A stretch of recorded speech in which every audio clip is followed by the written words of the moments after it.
Я, Плюшкина Наталья Александровна, учительница английского языка.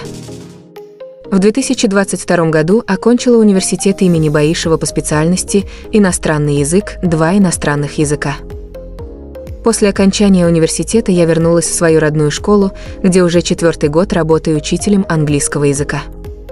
Мне нравится открывать для детей мир через язык, помогать им узнавать новое, верить в свои силы и не бояться говорить на иностранном языке.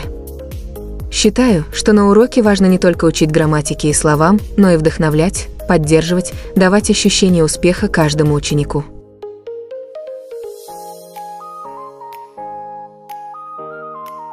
Работа в школе – это не просто профессия, это возможность каждый день видеть, как растут и меняются дети, и знать, что в этом есть частичка моего труда и души.